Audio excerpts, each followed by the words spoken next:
Chaque jour, Charles et Carole vous présentent la leçon de l'école du sabbat.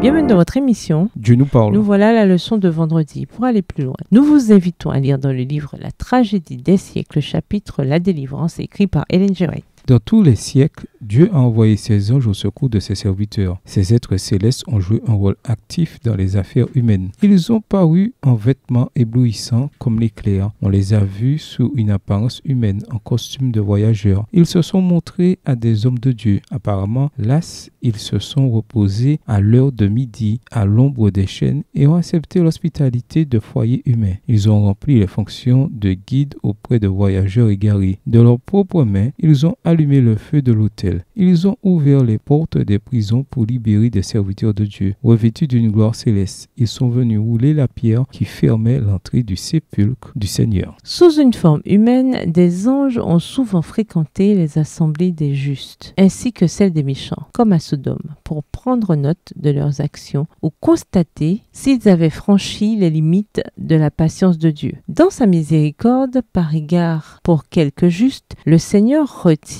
les calamités et prolonge la tranquillité des multitudes. Les pécheurs ne se doutent guère que c'est tous quelques fidèles qu'ils se plaisent à opprimer et à bafouer qu'ils doivent devoir se prolonger leur vie. Extrait du livre La tragédie des siècles, au chapitre 39, aux pages 553 à 554, livre écrit par Ellen G. White. À méditer, lisez 2 Timothée 1, verset 7. Discutez des éléments des prophéties qui vous inquiètent le plus. Comment se libérer de l'esprit de peur et trouver le message d'espoir de Dieu, même dans les prophéties qui parlent de la persécution à cause de notre foi. Pour le moment, on a du mal à croire que le sabbat et le dimanche vont tenir un rôle aussi crucial dans les derniers événements. Mais voyez comme le monde change vite. Que nous apprend cette vérité sur le fait de ne pas fonder notre foi dans les événements actuels qui peuvent changer en une seconde, mais uniquement dans la parole révélée de Dieu. Réfléchissez à Daniel 2 et même Daniel 7. Tous les empires se sont succédés exactement comme prévu. Aujourd'hui, quand on considère l'histoire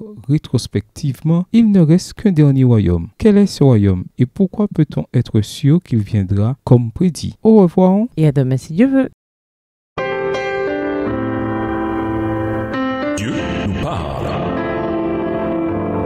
Chaque jour, Charles et Carole vous présentent la leçon de l'école du sabbat.